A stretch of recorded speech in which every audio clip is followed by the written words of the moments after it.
Hello everyone, welcome you all to Anthropology Inside classes, and today we are going to discuss 10 questions of social anthropology from UGC NET January 2025 exam. So let's start. So here are 10 questions from UGC NET जनवरी 2025 और ये question है social anthropology के जिसको हम आज solve करने जा रहे हैं। इन analysing phenomena L Grover adopted two methods. L Grover का नाम आते ही आप जानते होंगे कि ये एक अमेरिकन डिफ्यूजनिस्ट थे। स्कूल ऑफ डिफ्यूजनिज्म से ये बिलोंग करते थे। जो एंथ्रोपोलॉजिकल थॉट में आपने डिफरेंट स्कूल्स पढ़े थे उसमें डिफ्यूजनिज्म का जो स्कूल था उसमें एल ग्रोवर का नाम आपने पढ़ा होगा और ये अमेरिकन डिफ्यूजनिस्ट थे। तो आपने पढ़ा था British school of diffusionism, German school of diffusionism और अमेरिकन स्कूल ऑफ डिफ्यूजनिज्म। तो ब्रिटिश जो डिफ्यूजनिस्ट थे वो एक्सट्रीम डिफ्यूजनिस्ट थे। वो मानते थे Egypt is the only cradle of civilisation, जिसमें स्मिथ पेरी आते थे। रिवर्स भी थे लेकिन रिवर्स एक्सट्रीम डिफ्यूजनिस्ट नहीं थे। जर्मन डिफ्यूजनिस्ट में राइटजिल स्किमिलिड आते हैं जो कि कल्चर क्रीज स्कूल की बात करते हैं, कल्चर हिस्टोरिक स्कूल की बात करते हैं, जिसमें कि कल्चर कुछ विशेष जगहों में, कुछ स्पेसिफिक जगहों में माना जाता है कि वो इन्वेंट हुआ और वहाँ से कल्चरल डिस्कवरीज इंपॉर्टेंट जगह में ही कुछ स्पेसिफिक जगहों में हुई और वहाँ से दूसरी जगह डिफ्यूज हुई। लेकिन कल्चर एरिया अप्रोच जो अमेरिकन डिफ्यूजन के द्वारा दिया गया, जिसमें कि स्पेसिफिकली वो क्लार्क विस्लर के द्वारा दिया गया, जिसको कि सपोर्ट किया एल ग्रोवर, हर्स्कोविट ने, सैपिर ने, वो मानते हैं कि जो कुछ स्पेसिफिक लोकेशंस जो कि जियोग्राफिकली क्लोज है, क्लोज प्रॉक्सिमिटी में रहने वाले लोग आपस में कल्चरल सिमिलरिटीज शो करते हैं, क्योंकि वहां पर कल्चर का जो आदान प्रदान है, कल्चर एक्सचेंज है, वो इजी हो जाता है, बोरो कर सकते हैं इजीली आप एक दूसरे के ट्रेड्स को। तो जो ज्योग्राफिकल नियरनेस है, ज्योग्राफिकल प्रॉक्सिमिटी है, कल्चरल क्लोजनेस है, वहां पर ऐसे कल्चर एरियाज में आपको कल्चर सिमिलरिटीज मिलेंगी। तो एल ग्रोवर का मानना था, जैसा कि क्लार्क विस्लर ने दिया था उसको, कि जो क्लोज प्रॉक्सिमिटीज में रहने वाले ज्योग्राफिकल लोकेशन है, ऐसे कल्चर में आपको कल्चर सिमिलरिटीज मिलती है, क्योंकि वहां पर इजीली कल्चर का डिफ्यूजन होता है। ठीक है, वहां पे कम्युनिकेशन इजी होता है, ट्रांसपोर्ट माध्यम आसानी से एक दूसरे से जगह जाकर हम माइग्रेट करके कल्चर का आदान प्रदान हो सकता है। तो कल्चर डिफ्यूजन का जो कॉन्सेप्ट है उसको कल्चर एरिया अप्रोच के थ्रू उन्होंने समझाने की कोशिश की कि जो ऐसे ज्योग्राफिकल लोकेशन जो आपस में क्लोज है, क्लोज प्रॉक्सिमिटी है, वहां पर हमको कल्चरल सिमिलरिटीज मिलती है because of cultural diffusion. Okay. और क्रोबर जो फ्रेंच बुआस थे, जो कि दूसरे एक अमेरिकन डिफ्यूजनिस्ट थे, उन्होंने जो कल्चर मीन्स हिस्टोरिकल पर्टिकुलरिज्म की बात की थी, कुछ स्पेसिफिक कल्चर को स्टडी करके, और हिस्ट्री को स्टडी करना क्यों जरूरी होता है कल्चर को स्टडी करने के लिए, इसको फॉलो किया था एल ग्रोवर ने। और उन्होंने भी हिस्टोरिकल अप्रोच को अप्लाई किया अपनी स्टडीज में, historical approach that attempts to achieve the descriptive integration. Okay. तो उनका एक अप्रोच तो हिस्टोरिकल था, कॉम्परेटिव था, लेकिन कॉम्परेटिव स्पेसिफिक कल्चर्स के लिए था, not the world wide phenomena. और स्टैटिस्टिकल अप्रोच नहीं था, साइंटिफिक अप्रोच था। His approach was scientific that destroys the phenomena as phenomena by transmuting into the abstract concepts। ठीक है। तो एल ग्रोवर ने कुछ स्पेसिफिक कॉन्सेप्ट दिए थे, जिसमें कि कल्चर क्लाइमेक्स, कल्चर इंटेंसिटी का कॉन्सेप्ट दिया, culture is super organic and super individual. उन्होंने माना कि culture is more than the work of an individual, means ये एक समाज का काम है कल्चर, एक सिंगल इंडिविजुअल का काम नहीं हो सकता। कोई भी कल्चर का जो ओरिजिन होता है वो लोगों के द्वारा किया जाता है, एक सम्मिलित ग्रुप के द्वारा जो है जो काम किए जाते हैं उसके द्वारा कल्चर की ओरिजिन होती है। एक सिंगल इंडिविजुअल का ये वर्क नहीं हो सकता। तो culture is more than organic and more than individual, that is it is super organic and super individual. और इसीलिए उन्होंने ये इस तरह के कुछ कॉन्सेप्ट दिए थे। तो उनका एम्पेरिकल अप्रोच था, डायक्रॉनिक अप्रोच था, एम्पेरिकल अप्रोच था। हिस्ट्री पे जाना उन्होंने उचित समझा किसी भी कल्चर को स्टडी करने के लिए। और साइंटिफिक अप्रोच था, और इंपेरिकल अप्रोच था, जिसमें कि ऑब्जर्वेशन बेस्ड स्टडीज थी, ठीक है। तो it's scientific destroys a phenomena as phenomena by transmitting into the abstract concepts, okay. तो ए एंड सी हो जाएगा, A and C only, okay, second option correct है। देन मोनोक्रॉनिक कल्चर की बात है। मोनोक्रॉनिक कल्चर जानते हैं, मोनो माने सिंगल, क्रॉनिक माने time, single time means the people who value time, ठीक है, टाइम को वैल्यू करते हैं। They perform a single task at a time, ठीक है। तो एक समय पर वो एक सिंगल टास्क ही करते हैं, मोनो माने सिंगल, तो सिंगल टास्क एक टाइम पे करते हैं, इसको मोनोक्रॉनिक कल्चर कहते हैं। The culture whose people prefer to work one task at a time, that is single task, ठीक है। तो एक समय पर एक ही काम करना है, ऐसे कल्चर के लोगों को हम मोनोक्रॉनिक मीन्स ऐसे कल्चर को हम मोनोक्रॉनिक कल्चर कहते हैं, मीन्स सिंगल टाइम पर सिंगल टास्क करने वाले कल्चर, ठीक है।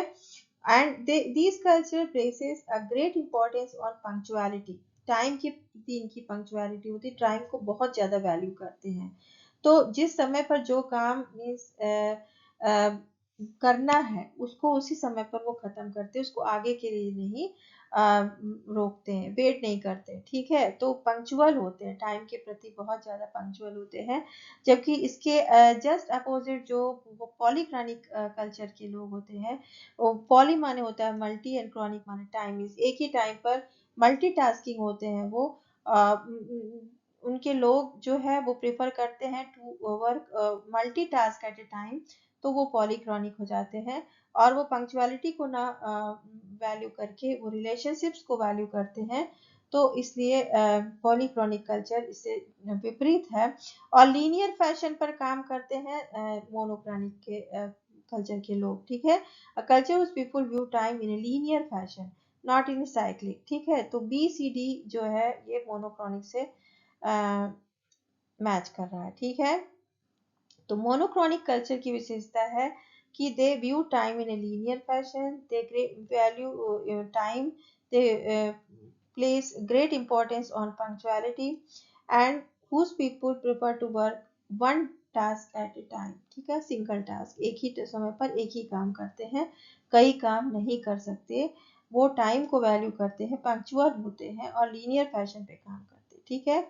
जबकि जो पॉलीक्रॉनिक कल्चर के लोग हैं वो मल्टीटास्किंग होते हैं, एक ही समय पर कई सारे टास्क करते हैं, और कुछ टास्क रह जाते हैं तो वो आगे के लिए उसको टाइम बढ़ा देते हैं, क्योंकि वो टाइम को वैल्यू नहीं करते, वो रिलेशनशिप्स को वैल्यू करते हैं, ठीक है, और साइक्लिक फैशन पे काम करते हैं। देन आते हैं नेक्स्ट क्वेश्चन पे, while interpreting culture EB Tyler scheme was. तो ईबी टायलर जो है वो एक क्लासिकल इवोल्यूशनिस्ट थे, उन्होंने यूनिलीनियर इवोल्यूशनिज्म का कॉन्सेप्ट दिया था। वो कल्चर को मानते थे कि कल्चर प्रोग्रेस करता है from one stage to another, और मानते हैं कि अर्ली कल्चर वो सैवेज पीपल रहा करते थे, then they become barber and then finally they become civilised. तो अर्ली पीपल को वो सैवेज मानते हैं, जो कंटेम्प्रेरी कल्चर को वो सिविलाइज्ड कल्चर से रिलेट करते थे।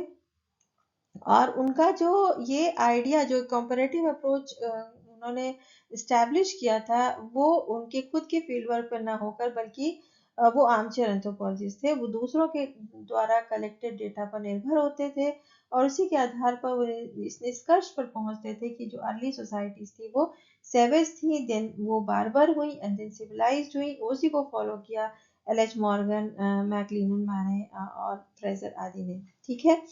तो अर्ली जो क्लासिकल इवोल्यूशनिस्ट थे, जिनको हम क्लासिकल इवोल्यूशनिस्ट कहते हैं, यूनिलिनियर इवोल्यूशनिस्ट कहते हैं, और उसके जो प्रोपाउंडर थे क्लासिकल इवोल्यूशनिस्ट के, वो ईबी टायलर थे।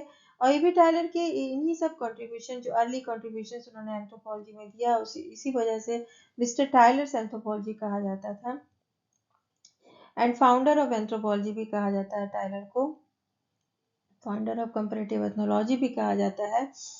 तो क्योंकि उन्होंने कंपैरेटिव अप्रोच अप्लाई किया था ऑन द बेसिस ऑफ जो मटेरियल आर्टिफैक्ट्स कलेक्ट किए गए थे मिशनरीज, ट्रैवलर्स और दूसरे लोगों के द्वारा, उनके ऊपर वो बेस्ड ये मींस इस कंक्लूजन पर पहुंचे कि जो कम मींस इवॉल्व जो आर्टिफैक्ट्स थे उनको उन्होंने सिंपल जो आर्टिफैक्ट्स थे उन्होंने माना कि वो अर्ली स्टेज से बिलोंग करते थे, और जो जिसमें इन्होंने कॉम्प्लेक्सिटी देखी उन्होंने माना कि जो प्रेजेंट कॉन्टेम्प्रेरी सोसाइटी है उसको उन्होंने सिविलाइज्ड मान के उससे रिलेट किया। तो कल्चर को वो इन टर्म्स ऑफ इंडिविजुअल देखा करते थे, नॉट एज ए होल। तो हिज अप्रोच वाज रिडक्शनिस्ट, ठीक है, एंड पैराडॉक्सिकल, क्योंकि he as it sought the origin of institution the natural thought process. तो he was propounder of means unilinear evolutionist के propounder थे, और उन्होंने कल्चर को माना कि साइकिक यूनिटी ऑफ मैनकाइंड होती है, means all around the world people think and behave in the similar way, और इसी वजह से जो इंस्टीट्यूशंस हैं वो यूनिवर्सल इंस्टीट्यूशंस हमको ऑल अराउंड द वर्ल्ड मिलते हैं, जिसमें कि family, marriage, kinship, economic, political, ये सारे इंस्टीट्यूशंस हमको यूनिवर्सल मिलते हैं, क्योंकि वो विश्व के सभी जगहों पर होते हैं, उनकी जो कुछ कैरेक्टरिस्टिक्स होते हैं वो सिमिलर होते हैं, बिकॉज लोग एक जैसा ही सोचते हैं ऑल अराउंड द वर्ल्ड। वो उनकी सोचने समझने की शक्ति एक जैसी है, और इस वजह से सिमिलर इंस्टीट्यूशंस पैरेलल इन्वेंशंस हुए हैं, पैरेलल ओरिजिन हुई है इंस्टीट्यूशंस की, ऐसा मानना था इनका, ईबी टाइलर का। और वो एक स्टेज से आप दूसरी स्टेज वो प्रोग्रेस करता है कल्चर, ऐसा मानना था। और डिजेनरेशन थ्योरी इनकी जो थी, culture progresses from one stage to another, ठीक है। तो अर्ली कल्चर कम प्रोग्रेस थे, और उससे बाद में फिर जो कल्चर थे उनमें ज़्यादा विशेषताएं बढ़ती गई, कॉम्प्लेक्सिटी आती गई। तो सिंपल से कॉम्प्लेक्स की तरफ जो डिफरेंट स्टेजेस के थ्रू उन्होंने कल्चर को समझाने की कोशिश की। रिलीजन में भी उन्होंने बताया कि culture progresses from animism to polytheism to monotheism. Then archaeological जो आर्टिफैक्ट्स उसके आधार पर भी उन्होंने बताया कि अर्ली स्टोन एज रही होगी, देन ब्रॉन्ज एज आई होगी, एंड देन आयरन एज आई होगी। तो इस तरह इन्होंने यूनिलिनियर स्कीम को फॉलो करते हुए कल्चर को समझाने की कोशिश की, कल्चर कैसे प्रोग्रेस किया from early stage to more complex stage, जो इसको कि उन्होंने सिविलाइजेशन माना, ओके। और इसी को फॉलो किया बाद में मॉर्गन एंड मैक्लिनर ने। तो ईबी टायलर की स्कीम रिडक्शनिस्ट है एंड पैराडॉक्सिकल, एंटी इंटेलेक्चुअलिस्ट नहीं है, एंड नॉन स्टैटिस्टिकल, ये दोनों ऑप्शन नहीं होंगे, ए एंड बी होगा। तो A and B only option 1 हो जाएगा। Then Boasian principle of integration as developed by Julian Steward drew upon this aspect of. Julian Steward का जब नाम आता है तो आप जानते हैं कि जूलियन स्टीवर्ट ने जो इम्पोर्टेंट कॉन्सेप्ट दिया था वो था कल्चरल इकोलॉजी का। और culture ecology means man habitat interaction, और वो कल्चर को कैसे इम्पैक्ट करता है, कल्चर की ओरिजिन कैसे इससे प्रभावित होती है। तो ये सारा कुछ कॉन्सेप्ट है कल्चरल इकोलॉजी का, मैन हैबिटेट इंटरेक्शन जिसको इकोलॉजी कहते हैं, और उसको कल्चर से रिलेट करने की कोशिश की जूलियन स्टीवर्ट ने। तो जब Boasian principle of integration as developed by Julian Steward आता है तो हम एनवायरनमेंट या इकोलॉजी से रिलेट करेंगे इसको। तो it introduce upon the concept aspect of environment, ठीक है। तो ऑप्शन 4 हो जाएगा, क्योंकि जूलियन स्टीवर्ट ने एनवायरनमेंट को रिलेट किया था कल्चर से, ओके। तो एनवायरनमेंट हो जाएगा। देन नेक्स्ट क्वेश्चन की तरफ चलते हैं। इन द गिफ्ट, गिफ्ट एक बुक लिखी गई थी मार्शल मॉस के द्वारा, जो एक इकोनॉमिस्ट थे, इकोनॉमिक एंथ्रोपोलॉजिस्ट थे। तो Marcel Mauss wrote a book that is Gift, and it outlined the following obligation that he claimed characterized the exchange of gifts. तो उन्होंने माना कि जो गिफ्ट गिविंग जो एक होती है, मीन्स एक प्रकार की जो प्रथा है जो एंशियंट सोसाइटीज में उन्होंने माना कि ऐसा पाया जाता था, उससे क्या है, सोशल सॉलिडारिटी बढ़ती थी, लोग आपस में एकजुट होते थे, इंटीग्रिटी बढ़ती थी समाज में, social cohesion, social integrity, social relationships जो है बिल्ड होती थी on the basis of this gift giving and taking. तो इस पे इन्होंने 3 इंपॉर्टेंट चीज़ों को वैल्यू किया था, the obligations to give, the obligation to receive and the obligation to return, ठीक है। तो गिव एंड टेक तो था ही, रिटर्न भी इसमें जुड़ा हुआ है। तो गिव, टेक एंड रिटर्न, ये 3 जो है एक्सचेंज ऑफ गिफ्ट से उन्होंने रिलेट किया। 3 obligations, obligations to return, obligations to give and obligations to receive. तो बी सी डी ओनली हो जाएगा, 4th ऑप्शन हो जाएगा, ठीक है। देन नेक्स्ट क्वेश्चन देख लेते हैं। एंथ्रोपोलॉजिस्ट के नाम दिए हुए लिस्ट 1 में, list 2 interpretations on the cooler ring. Cooler ring आप जानते हैं, इसको स्टडी किया था मैलिनोव्स्की ने अपनी बुक टू बर्न आइलैंडर्स में, और कूला पर अलग से भी बुक लिखी थी उन्होंने। और ये एक प्रकार का एक्सचेंज सिस्टम है, रेसिप्रोसिटी है दो ग्रुप्स के बीच में, और जो आइलैंड्स पे रहते हैं लोग उनके बीच में जो मिलेशियन आइलैंड में रहने वाले लोग थे उनके आपस में जो सॉलिडारिटी बनी, जो रिलेशनशिप्स डेवलप थे on the basis of this cooler ring, उसी को स्टडी किया था मेलनोव्स्की ने, और फंक्शनलिस्ट अप्रोच अप्लाई किया था। और जेम्स फ्रेजर जो कि एक क्लासिकल एवोल्यूशनिस्ट थे, उन्होंने कुला पर डायरेक्ट कोई ऐसा कोई स्टडी नहीं किया था, पर यहाँ पर अगर उनके हिसाब से देखें कुला रिंग को, तो ये यूटिलिटेरियन हो जाएगा, मींस यूटिलिटी बेस्ड हो गया, ठीक है। जिस ऑब्जेक्ट की यूटिलिटी उसकी वैल्यू ज़्यादा बढ़ जाती है, तो जेम्स फ्रेजर के हिसाब से यूटिलिटेरियन हो जाएगा। जेम्स फ्रेजर को आप जानते हैं कि क्लासिकल बिजनेस थे, इन्होंने मैजिक, रिलीजन एंड साइंस का जो यूनियन कॉन्सेप्ट दिया था कि मैजिक पहले आया, then religion and then final science का डेवलपमेंट होता है, इवॉल्व होता है। तो ये एवोल्यूशनरी स्कीम जेम्स फ्रेजर ने दी थी, और इनके अकॉर्डिंग अगर माने तो यूटिलिटेरियन हो जाएगा। देन मेलिनोव्स्की का फंक्शनलिस्ट अप्रोच था, उन्होंने माना कि नीड के हिसाब से ही लोग जिन चीज़ों की नीड है उसको उनके बदले में दूसरा चीज़ ऐसा रेसिप्रोसिटी हो सकती है, क्योंकि उनकी जो पूरी थ्योरी ऑफ नीड थी, और उन्होंने 3 तरीके की नीड दी थी, कुछ बेसिक प्राइमरी नीड्स होती हैं, देन डेराइव नीड होती है, इंटीग्रेटिव नीड्स होती हैं। तो रिलीजन को इंटीग्रेटिव नीड से जोड़ा था, मैजिक, साइंस, रिलीजन को, आर्ट, ये सारा कुछ। तो सिंबॉलिक अगर माने तो यहाँ क्वेश्चन में जो दिया हुआ है उसमें सिंबॉलिक वे ऑफ जो इंटरप्रिटेशन है वो तो लेवी स्ट्रॉस का भी हो सकता है और जेम्स फ्रेजर का भी हो सकता है, पर जो ऑप्शंस दिए हुए हैं उसके हिसाब से यहाँ पर मेलिनोव्स्की को क्लिक करना पड़ेगा, क्योंकि अगर बाकी से करेंगे तो ये गलत हो जाएगा।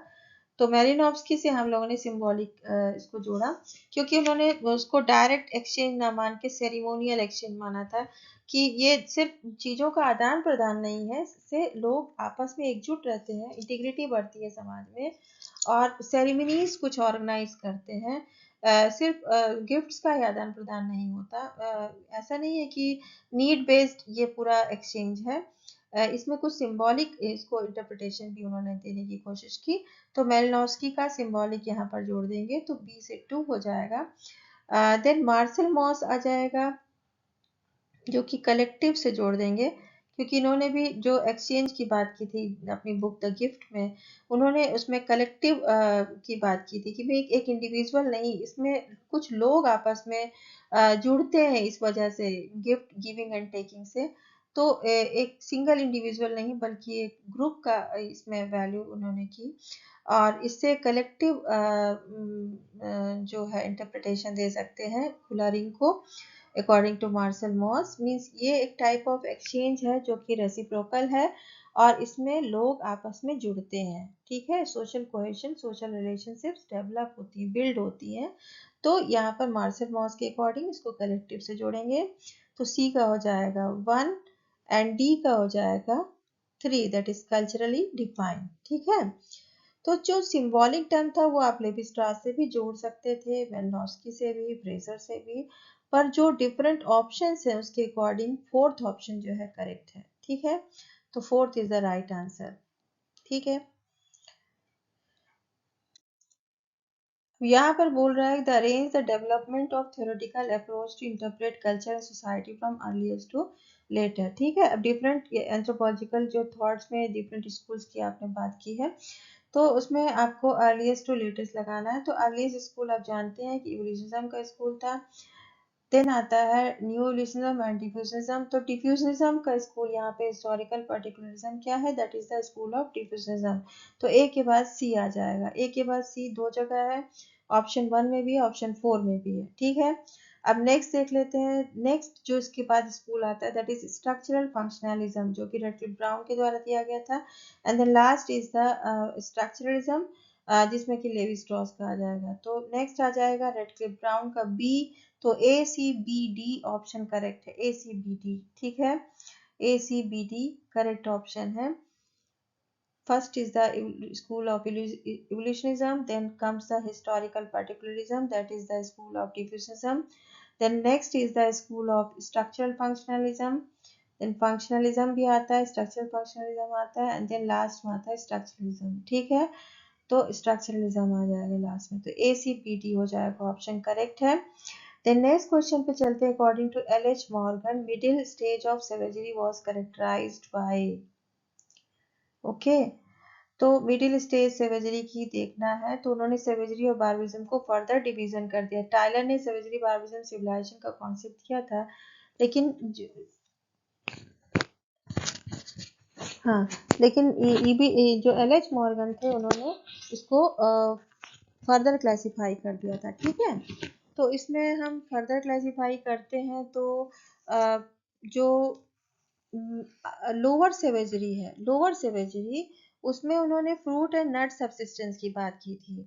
और जो मिडिल सेवेजरी है उसमें फायर के यूज की बात करते हैं, फिश सब्सिस्टेंस की बात करते हैं. ठीक है, एंड देन अपर सेवेजरी आती है, अपर सेवेजरी आती है, देन लोअर बार्बरिज्म आता है, पॉटरी, देन मिडिल बार्बरिज्म, एबोर्ड एंड ब्रिक स्टोन, जिसमें कि एग्रीकल्चर डोमेस्टिकेशन की बात भी होती है. एंड देन लास्ट आता है आपका आयरन स्मेल्टिंग स्टेज, जो कि हायर बार्बरिज्म है. देन सिविलाइजेशन की फेज आती है. तो जो मिडिल स्टेज ऑफ सिवेजरी अगर देखेंगे, तो knowledge of use of fire आएगा. फर्स्ट ऑप्शन करेक्ट होगा, फर्स्ट ऑप्शन करेक्ट होगा, knowledge of use of fire. ठीक है, इसी के साथ फ्रूट सब्सिस्टेंस भी उन्होंने बताया था. Fruit subsistence and knowledge fruit नहीं, fish subsistence and knowledge of use of fire. Fish subsistence and knowledge of use of fire. Fruit and nut subsistence तो लोअर स्टेज थी सेवेजरी की. ठीक है, तो यूज ऑफ फायर जो आपका middle stage of savagery से आ जाएगा. तो ये हो जाएगा ऑप्शन 1. ऑप्शन 1 करेक्ट है, ऑप्शन 1 करेक्ट है. Knowledge of use of fire middle stage of savagery है. ठीक है, पहला था लोअर जिसमें कि फ्रूट नट सब्सिस्टेंस आता है, देन मिडिल में यूज ऑफ फायर आता है. ओके, देन नेक्स्ट क्वेश्चन है, following book was the dazzling culmination of the economic anthropology's golden age. और इसमें आ जाएगा आपका stone age economics by Marshall Sahlins. ठीक है, तो मार्शल साइलेंस ने जो अर्ली सोसाइटीज़ की जो स्टोन एज के समय जो इकोनॉमीज थी उसकी बात की थी, हंटिंग गैदरिंग कम्युनिटीज़ की. और उसमें उन्होंने कैसे इकोनॉमी में production then distribution then exchange ये सारी प्रोसेस होती है इन्वॉल्व, इसकी डिस्क्रिप्शन है इसमें. तो stone age economics by Marshall Sahlins, this book was the dazzling culmination of the economic anthropology's golden age. Okay, तो फोर्थ ऑप्शन करेक्ट है. देन नेक्स्ट क्वेश्चन आता है, the contrast between the alliance theory and the descent theory was first offered by. अब descent आप जानते ही हैं कि decent के लोग, एक डिसेंट के लोग आपस में क्या होते हैं, ब्लड रिलेटिव्स होते हैं. क्योंकि जो यूनिलिनियर डिसेंट आपने पढ़ा होगा, जिसमें कि पैट्रीलिनियर मैट्रीलिनियर होते हैं, माँ से और पिता से अलग अलग अगर लीनियज अगर हम ट्रेस करते हैं, तो मैट्रीलिनियज हो गया जिसमें कि माँ से ट्रेस करते हैं, पैट्रीलिनियज जिसमें कि पिता से ट्रेस करते हैं. और मैट्रीलिनियज में माँ को सारे राइट्स होते हैं, मैट्रियार्कल सोसाइटी होती है, एंड पैट्रियार्कल या पैट्रीलिनियज में फादर का डोमिनेंस होता है और उसको सारे राइट्स होते हैं. तो डिसेंट होता है कि एक ही कुल के लोग आपस में क्या होते हैं, ब्लड रिलेटिव्स होते हैं. तो कॉन्सेंगिनिटी का यहाँ पर कॉन्सेप्ट दिया गया था, जिसमें कि मॉर्गन भी थे, मैकलिनन है, मॉर्गन है, और जितने भी अर्ली विशेष उन्होंने डिसेंट थ्योरी को फॉलो किया था. बाद में अलायंस का कॉन्सेप्ट आया जिसको कि लेवी स्ट्रॉस ने दिया था. और लेवी स्ट्रॉस ने बताया कि क्योंकि एक ही ग्रुप में जो ब्लड रिलेटिव्स हैं उसमें मैराइटल जो रिलेशनशिप्स हैं वो प्रिमिटिव प्रोमिस्क्यूटी वाले रिलेशंस होंगे, जिसको कि हम इंसेस्ट कहते हैं. आपस में ब्लड रिलेटिव्स के बीच में जो रिलेशंस हैं वो, क्योंकि वो फॉरबिडन है, वो उसमें निगेटिव प्रेस्क्रिप्शंस हैं, और दैट इज वाई जो है दो डिफरेंट ग्रुप्स के बीच में शादी करना जरूरी हो गया in order to avoid the incest. तो यहाँ पर एक्सचेंज ऑफ वीमेन की बात आ गई. तो अलायंस थ्योरी कहती है exchange of women between the two groups in order to avoid the incest. Because there is taboo on the incest, क्योंकि एक ही आपस में जो ब्लड रिलेटिव्स उनमें आपस में मैरिटल रिलेशंस नहीं बनने चाहिए, और उसको अवॉइड करने के अलायंस थ्योरी आई, जिसमें कि दो डिफरेंट ग्रुप्स के बीच में जो मैरिटल रिलेशनशिप्स होते हैं वो मतलब उसमें कोशिश की गई, ऐसे रूल्स बनाए गए जिससे कि दो डिफरेंट ग्रुप्स के बीच में मैरिटल रिलेशंस बने, और जिससे कि एफिनिटी का कॉन्सेप्ट आए, जो मैरिटल पहले हमने कॉन्सिग्निटी की बात की थी, प्रिमिटिव प्रोमिस्क्यूटी, और जो कंसिग्नियल मैरिजेस हुआ करती थी ब्लड रिलेटिव्स के बीच में, देन एफाइनल रिलेशनशिप्स पैदा हुए जिसमें कि दो डिफरेंट ग्रुप्स के बीच में, क्योंकि डॉटर्स का एक्सचेंज हुआ, वीमेन का एक्सचेंज हुआ एक ग्रुप से दूसरे ग्रुप, तो उसमें क्या हुआ, alliance theory I, exchange of women, और जो कि अवॉइड करने के लिए इंसेस्ट को, और इसको लेवी स्ट्रास ने समझाया था अपनी थ्योरी में। ठीक है, तो उसको जो इन दोनों थ्योरी के बीच का जो कंट्रास्ट है उसको पहले ऑफर किया था लुइस डुमॉन्ट ने, लुइस डुमॉन्ट, नीडम, लुइस डुमॉन्ट, इन दोनों ने किया था, नीडम एंड लुइस डुमॉन्ट ने। तो यहाँ पे नीडम तो नहीं है, लुइस डुमॉन्ट है, तो Louis Dumont is the right answer. Okay, तो इस तरह ये 10 क्वेश्चन हम लोग ने आज यहाँ पर सॉल्व किए। नेक्स्ट वीडियो में हम फिर अनदर 10 क्वेश्चंस की बात करेंगे। So this was all about this video. Meet you in next class. Thank you very much.